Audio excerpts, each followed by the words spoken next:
Sa ngalan ng Ama at ng Anak at ng Espiritu Santo, Amen. ang pagpapala ng ating Panginoong Hesukristo, ang pag-ibig ng Diyos Ama, at ang pakikipagkaisa ng Espiritu Santo naway sumainyong lahat. At sumaiyo rin.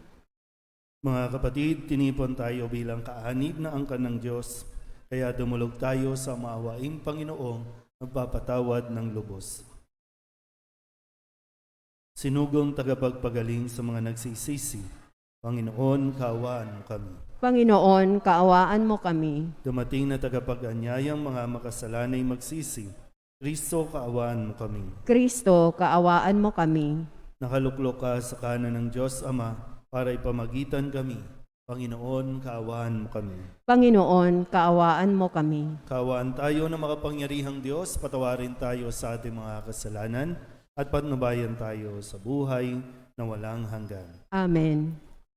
Manalangin tayo.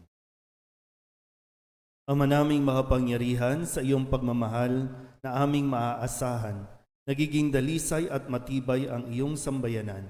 Hindi ito makaiiral kapag hindi mo pinatnubayan. Kaya sa pagsabaybay mo, lagi mo kaming pangasiwaan sa pamamagitan ni Jesucristo, kasama ng Espiritu Santo, magpasawalang hanggan. Amen. Maupo ang lahat.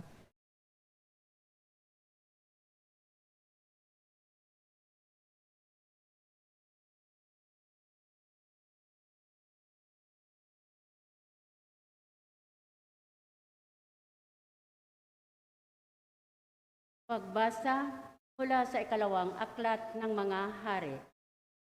Noong mga araw na iyon, sa Syria ay may isang pinuno ng hukbo na labis na kinalulugdan ng hari, pagkat matapang siya, makapangyarihan at pinapatnubayan ng Panginoon, kaya laging matagumpay ang Syria. Ngunit siya ay kitungin. Siya ay si Naaman.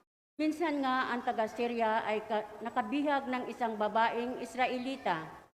Ginawa nila itong katulong ng asawa ni Naaman.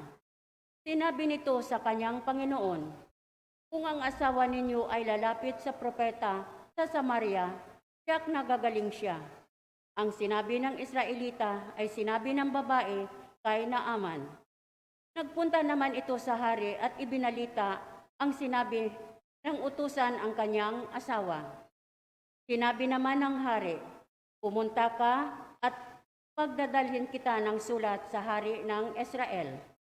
Lumakad nga si Naaman. May dala siyang 30,000 putol na pilak, 6,000 pirasong ginto at 10 magagarang kasuotan. Dala rin niya ang sulat para sa hari ng Israel. Anang sulat, "Mahal na Haring Huram, ang may dala nito ay si Naaman na aking lingkod. Ipinakikiusap kong pagalingin mo ang kanyang ketong." Nang mabasa ito ng hari ng Israel, ginahak niya ang kanyang kasuotan at sinabi, "Ako ba'y Diyos na maaring pumatay at bumuhay? Bakit sa akin niya pinapunta ang taong ito para pagalingin ang kanyang sakit? Baka naman humahanap lang siya ng dahilan para magdigmaan kami." Nang mabalitaan ni Eliseo ang ginawa ng hari, ipinasabi niya, "Bakit ninyo gagahakin ang inyong kasuotan? Sa akin ninyo siya papuntahin para malaman nilang may isang propeta rito sa Israel." Ipinasabi nga ni Haring Horam kay Naaman na ang hanapin nito ay si Eliseo. Kaya sumakay ito sa kanyang karwahe at nagpunta kay Eliseo, kasama ang marami niyang kawal na kabayuhan. Ipinasabi sa kanya ni Eliseo, "Pumunta ka sa ilog Jordan, lumubog ka ng 7 beses, at mananauli sa dati ang iyong katawan. Gagaling ang iyong ketong." Nang marinig ng sinabi ni Eliseo, nagalit si Naaman at padabog na umalis. Sinabi niya, "Akala ko pa naman sasalubungin niya ako." Tatayo siya ng tuwid, tatawagan ng Diyos niyang Panginoon sa ilog Jordan, at itatapat sa akin ang kanyang mga kamay upang ako'y gagaling. Bakit doon pa niya ako pasisirin, bakit hindi sa aliman sa mga ilog ng Damasco tulad ng Abana at ng Parpar? Hindi ba't mas malinis iyon kaysa alinmang tubig sa Israel? Siguro na mas madali akong gagaling kung doon ako maliligo. At galit na galit siyang umalis. Lumapit sa kanya ang kanyang mga katulong at sinabi, Panginoon, hindi ba't gagawin ninyo kahit mahirap pa riyan ang ipagawa sa inyo ng propeta? Gaano pa yang ipinaguhugas lang kayo para luminis? Kaya nang magpaisip-isip ito ni Naaman. Lumusong siya ng ilog Jordan at lumubog ng 7 ulit. At tulad ng sinabi ni Eliseo, na nauli sa dati ang kanyang katawan at kuminis ang kanyang balat tulad ng balat ng sanggol.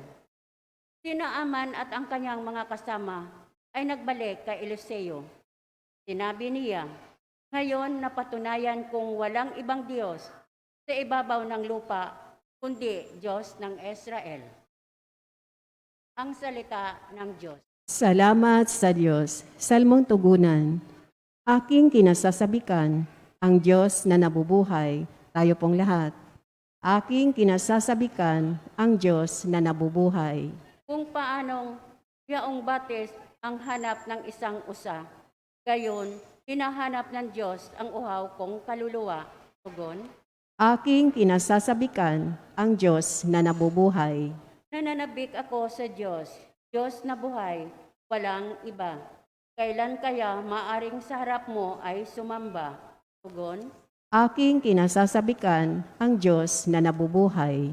ang tutot at ang liwanag, buhat sa iyo ay pakamtan, upang sa Siyon ay mabalik, sa bundok mong dakong banal, sa bundok mong pinagpala, at sa templo mong tirahan. Tugon, Aking kinasasabikan, ang Diyos na nabubuhay. sa dambana mo, O Diyos, ako naman ay dudulog. Yamang galak at ligaya ang sa akin iyong dulot. Sa saliw ng aking alpa, nagpupuri akong lubos. Buong lugod na aawit, ako sa Diyos na aking Diyos. Tugon, Aking kinasasabikan, ang Diyos na nabubuhay. Tumayo po ang lahat.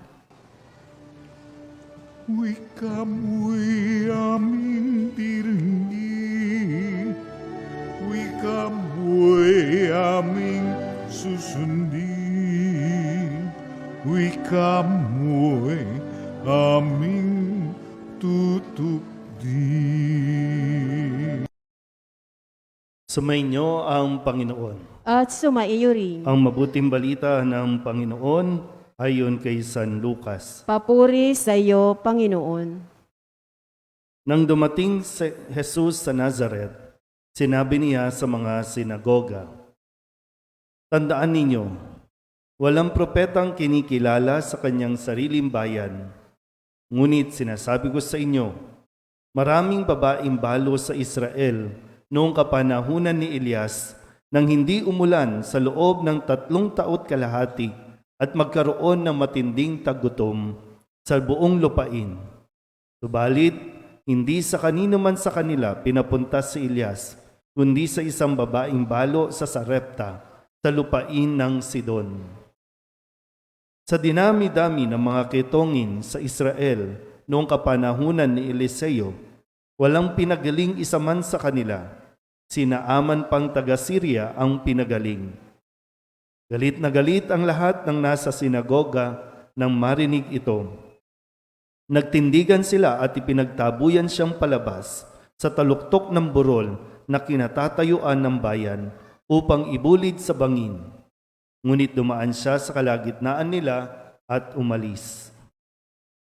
Ang mabuting balita ng Panginoon. Pinupuri ka namin, Panginoong Hesukristo. Maupo Isang po. magandang gabi po sa inyong lahat. Sa pagsisimula ng ating linggo para sa ikatlong linggo ng ating 40 araw na paghahanda, tayo po ay muling ginagabayan sa pamamagitan ng mga salita ng Diyos sa mga ipinahayag sa atin ngayong gabing ito. Ano ba ang nagiging reaksyon natin kapag may mga taong ayaw sa atin? Ano ba nagiging reaksyon ninyo kapag ayaw ng tao sa inyo? Specifically, pwedeng pamilya mismo, ayaw sa inyo. Kamag-anak ninyo, ayaw sa inyo. Sa eskwelahan, ayaw sa inyo. O kung saan man. Sadyang may mga lugar na may mga taong sasang-ayon sa iyo, tatanggap sa iyo. May mga tao rin naman talagang hindi mo mapipilit na kahit anong gawin mo, hindi ka nila magugustuhan. Pero yung maganda dito, ano at paano mo hinaharap kapag may mga taong ayaw sa iyo. Kasi dito nakadepende kung saan ba tayo nakakarating. Tingnan natin, no? Si Jesus, malinaw sa kanya kung ano ang kanyang misyon. Ipahayag ang mabuting balita at nawa sa pamamagitan nito, makinig ang mga tao, magsisi sa kanilang kasalanan at bumalik sa Diyos. Malinaw sa kanya yon. Pero sa dami ng napuntahan niyang lugar, na halos hangaan siya, no, talagang purihin siya, sikat na sikat, pero pagdating sa kanyang sariling bayan, doon sa Nazaret, nahirapan ang kanyang mga kababayan na tanggapin siya. Sa ibang ebanghelyo, no, hindi lang kababayan yung sinabi, kundi mismong kaanak niya, hindi siya matanggap o hindi matanggap yung kanya pong achievements. Kumbaga, no, yung kanyang nararating, yung kanyang kasikatan, yung kanyang talino, yung kanyang galing, hindi yon matanggap ng mga mismong kababayan niya. Pero sabi dito, kasi umabot sa punto na halos ihulog siya o itulak siya sa bangin dahil sa galit kay Jesus. Pero ano bang kinagalit? Ipinaalala lang naman sa kanila kung yung bahagi ng kasaysayan nila. Sino ang pinagaling nung panahon ng ketongin? Hindi isang Israelita. Sino ang tinulungan nung magkaroon ng tagutom? Isang babaeng balo, hindi Israelita, mula sa ibang bayan. At nagalit na sila doon. Pero anong ginawa ni Jesus? Dumaan siya sa kalagitnaan nila at umalis. Problema sa atin kasi, pag ayaw sa atin, pinipilit mo ang iyong sarili. Pwedeng pinipilit mo magustuhan ka, pinipilit mo magustuhan yung ginagawa mo, ayaw nga sa'yo. May pagkakataon na subukan mo, tanggapin ka, pero may mga pagkakataon at panahon na kailangan mo nang umalis kasi baka dahil dyan, hindi ka lumalago, hindi ka umuunlad, dahil lang dyan sa paghahangad mo na hindi. Yung damdamin mo, mas nag-focus ka dun sa ayaw sa akin, kaya magsiself-pity ka, mag-i-emote ka na lang, magdadrama ka na lang, na parang wala ka nang magagawa. Umalis ka. Tuloy mo ang buhay mo. Doon ka sa mga taong ma-appreciate ka, doon ka sa lugar na mas makikilala, mas magagamit yung galing mo, yung talento mo. So yung i-google mo yung panahon mo sa mga taong ayaw sa'yo. Saan, no? Ang dali lang naman umalis. Ano ba? Sa social media. Madami kasi ngayon parang ang mundo nakasalalay sa social media. Nakasalalay ang kanilang kaligayahan kung ilan ang magla-like sa kanila. Yung nag-aabang lagi kung ilan bang matutuwa sa kanilang post. Hindi na umalis doon. Nasira nga ang buhay. Marami nasira na ang buhay.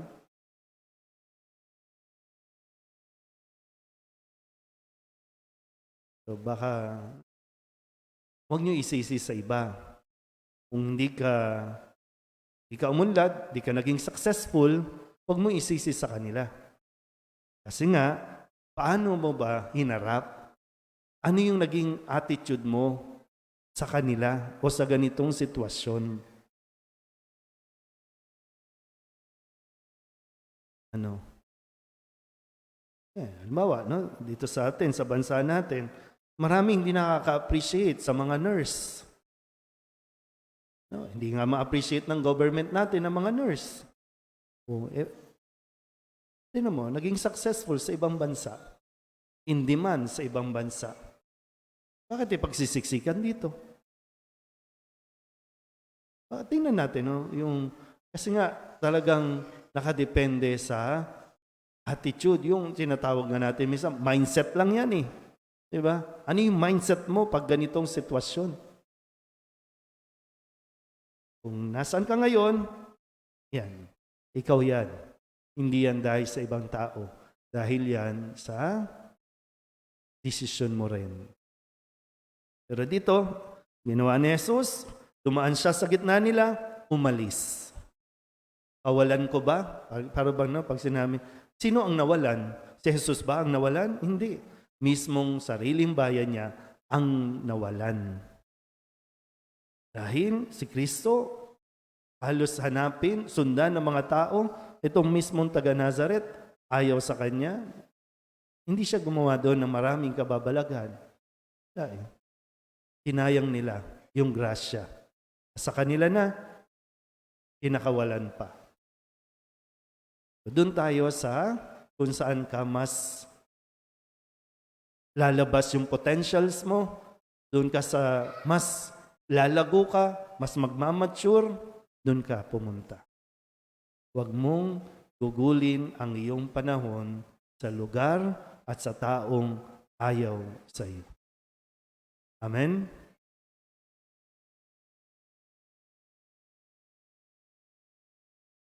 Si Jesus ay hindi tinanggap sa kanyang sariling bayan. May pananampalatayang tinatanggap natin siya bilang ating Panginoon at tagapagligtas at nananalangin tayo sa ngalan niya. Ang ating itutugon, Panginoon, dinggin mo ang aming panalangin. Panginoon, dinggin mo ang aming panalangin.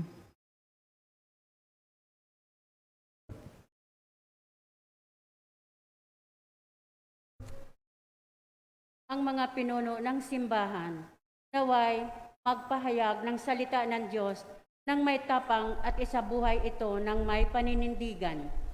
Manalangin tayo sa Panginoon. Panginoon, dinggin mo ang aming panalangin. Ang mga magulang na Kristiyano, naway maging malakas upang makasunod kay Kristo na siyang daan at ang katotohanan at ang buhay. Manalangin tayo sa Panginoon. Panginoon, dinggin mo ang aming panalangin. Ang ating pagpapakasakit ngayon Kwaresma, naway gawin natin higit na bukas sa mapanligtas na pag-ibig ng Diyos. Manalangin tayo sa Panginoon. Panginoon, dinggin mo ang aming panalangin. Ang mga may sakit na nahihirapan sa kanilang kalagayan, naway makita ang presensya ng Diyos sa kanilang buhay sa pamamagitan ng pangangalaga at malasakit ng kanilang mga pamilya. Manalangin tayo sa Panginoon. Panginoon, dinggin mo ang aming panalangin. Ang mga yumao na sa piling ng Diyos naway magtamasa ng walang hanggang kapayapaan. Manalangin tayo sa Panginoon. Panginoon, dinggin mo ang aming panalangin. Idulog din natin sa Panginoon ang ating mga personal na kahilingan at mga panalangin para sa ating mga pamilya, kasama ang mga kahilingan ng lahat ng mga nanonood sa online, lahat ng mga misang pasasalamat, special na intensyon at mga kaluluwa na hinihiling na ipagdasal sa misang ito.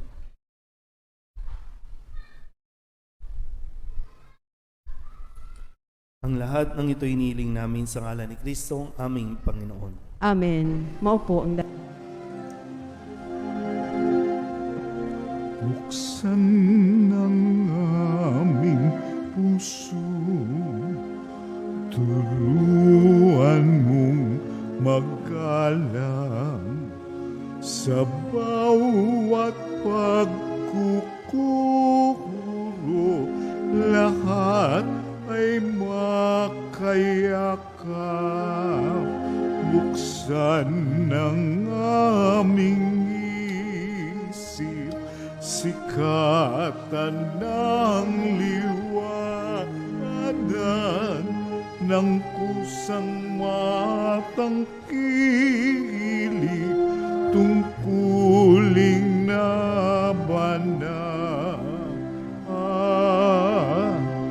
Buksan ng aming palad, sarili alay. Tulungan mong ihanap kami ng bagong malay. Manalangin kayo mga kapatid upang paghahain natin ang kalugdaan ng Diyos Amang makapangyarihan. Tanggapin nawa ng Panginoon itong paghahain sa iyong mga kamay sa kapurihan niya at karangalan sa ating kapakinabangan at sa buong sambayanan niyang banal. Ama naming lumikha, ang aming paglilingkod sa paghahain ngayon ay lubusin mo sa aming pakikinabang sa dulot mong kaligtasan. Sa pamamagitan ni Jesucristo kasama ng Espiritu Santo, magpasawalang hanggan. Amen. Sumainyo ang Panginoon. At sumaiyo rin. Itaas sa Diyos ang inyong puso at diwa. Itinaas na namin sa Panginoon. Pasalamatan natin ang Panginoong ating Diyos. Marapat na siya ay pasalamatan. Ama naming makapangyarihan, tunay nga marapat na ikaw ay aming Ama pasalamatan. namin, Sa Sumasa pamamagitan ni langit ka, Jesucristo na aming sambahin ang Panginoon. ngalan mo. Minarapat Mapasa mo ang amin ang pagtitiis kaharian. para sa naghihirap. Sundin ay ang maging loob mo dito sa tagapagpahiwatig lupa ng para nan pasasalamat sa langit. na aming inihahain Bigyan mo ngayon kami sa iyong ngayon ng hapag. aming Ang kakanin iyong sa anak ay araw-araw. ulirang tagabigay At patawarin ng mo kami sa pagsasabuhan aming sa mga mga sala, nagugutom at para mga ng nauuhaw. pagpapatawad namin sa pagsunod namin nagkakasala gilid sa mong amin. anak, ang At huwag mo pagkamaawain kaming mo ay ipahintulot sa aming tukso. ginaganap, At upang ang ihadya mo kami pag-iingot ay sa lahat mapawing ng masama. Aming pag-uugali at gawaing binabalak. Kaya kaysa ng mga anghel na nagsisiawit ng papuri sa iyo, nang walang humpay sa kalangitan, kami nagbubunyi sa iyong kadakilaan.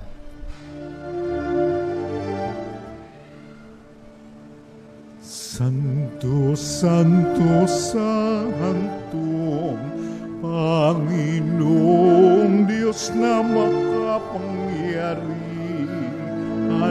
Ama namin, Sumasa langit ka, sambahin ang ngalan mo. Mapasa amin ang kaharian. Sundin ang loob mo dito sa lupa para nan sa langit. Bigyan mo kami ngayon ng aming kakanin sa araw-araw. At patawarin mo kami sa aming mga sala para ng pagpapatawad namin sa nagkakasala sa amin. At huwag mo kaming ipahintulot sa tukso at ihadya mo kami sa lahat ng masama. O sana sa kaitaasan.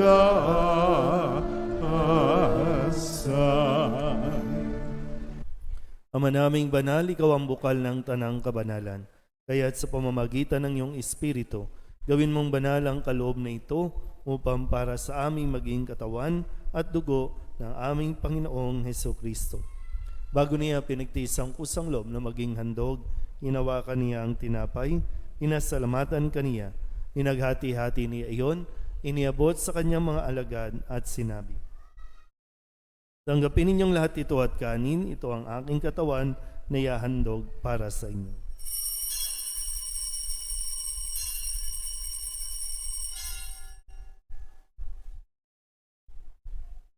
Gayun din naman nang matapos ang hapunan, hinawakan niya ang kalis, muli kaniyang pinasalamatan.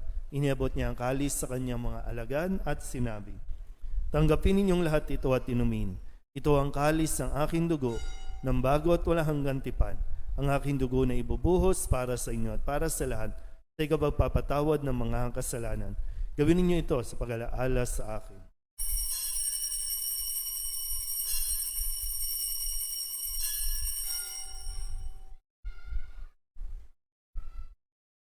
Ipagbunyi natin ang misteryo ng pananampalataya. Si Kristo'y namatay, si Kristo'y nabuhay, si Kristo'y babalik sa wakas ng panahon.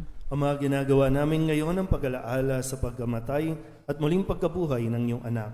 Kaya tiniaalay namin sa iyo ang tinapay na nagbibigay buhay at ang kalis na nagkakaloob ng kaligtasan. Kami nagpapasalamat dahil kami iyong minarapat na tumayo sa harap mo para maglingkod sa iyo. Isinasamo namin kami magsasalo-salo sa katawan at dugo ni Kristo ay mabuklod sa pagkakaisa sa pamamagitan ng Espiritu Santo. Ama, lingapin mo ang iyong simbahang laganap sa buong daigdig. Puspusin mo kami sa pag-ibig kay San Francisco na aming Papa at ni Jose na aming Obispo at ng Tanang Kaparian. Alalahanin mo rin ang mga kapatid naming nahimlay na may pag-asang sila'y muling mabubuhay, gayon din ang lahat ng mga pumanaw. Hawaan mo sila at patuloyin sa iyong kaliwanagan. Hawaan mo at pagindapating kaming lahat na makasalo sa iyong buhay na walang wakas. Kaysa na mahal na Birhen Maria na Ina ng Diyos, ng kabiyak ng puso niyang San Jose, kaysa ng mga apostol at ng lahat ng mga banal na namuhay dito sa daigdig ng kalugod-lugod sa iyo, may pagdiwang nawa namin ang papupuri sa ikararangal mo sa pamamagitan ng iyong anak na aming Panginoong Heso Kristo. Sa pamamagitan ni Kristo, kasama niya at sa Kanya, ang lahat ng parangal at papuri ay sa iyo, Diyos amang makapangyarihan, kasama ng Espiritu Santo, magpasawalang hanggan. Amen. Amen. Amen. Buong kababaan loob tayong tumawag sa ating Panginoon ng Ama namin. Ama namin, Sumasalangit ka, sambahin ang ngalan mo, mapasa amin ang kaharian mo, sundin ang loob mo dito sa lupa para nan sa langit. Bigyan mo kami ngayon ng aming kakanin sa araw-araw, at patawarin mo kami sa aming mga sala, para ng pagpapatawad namin sa nagkakasala sa amin, at huwag mo kaming ipahintulot sa tukso, at iadya mo kami sa lahat ng masama. hinihiling namin kami ihadya sa lahat ng masama, pagkalooban ng kapayapaan araw-araw, iligtas sa kasalanan at ilayo sa lahat ng kapahamakan, samantalang aming pinananabikan ang dakilang araw ng pagpapahayag ng tagapagligtas naming sa Heso Kristo. Sapagkat iyo ang kaharian at ang kapangyarihan at ang kapurihan magpakailanman. Amen. Panginoong Heso Kristo, sinabi mo sa iyong mga apostol, kapayapaan ang iniiwan ko sa inyo, ang aking kapayapaan ang binibigay ko sa inyo. Tunghayin mo ang aming pananampalataya at huwag ang aming mga pagkakasala. Pagkalooban mo kami na kapayapaan at pagkakaisa ayon sa iyong kalooban, sama ng Espiritu Santo, magpasawalang hanggan. Amen. Ang kapayapaan ng Panginoon ay laging sumainyo. At sumaiyo rin. Magbigayan po tayo ng kapayapaan sa isa't isa.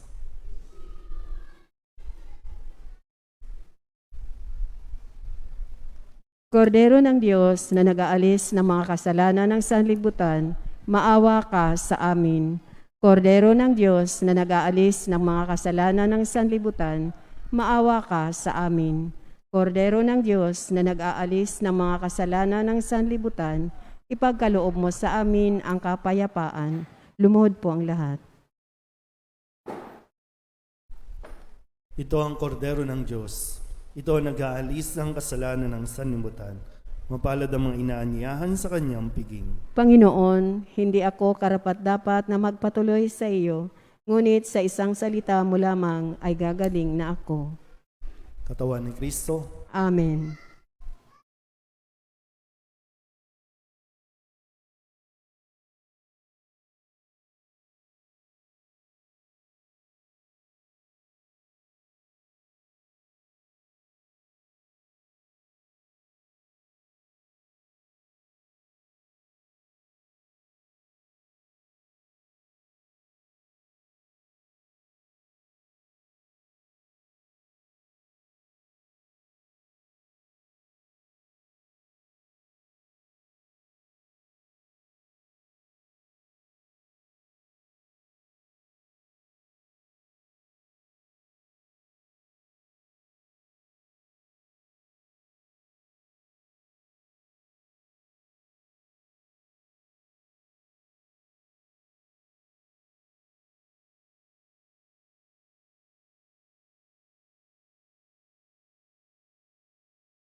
Langin tayo.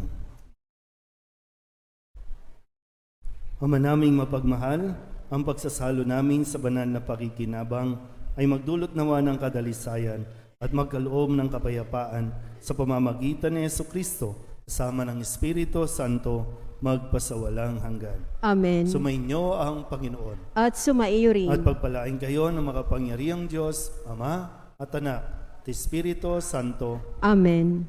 Tapos sa ang banal na misa,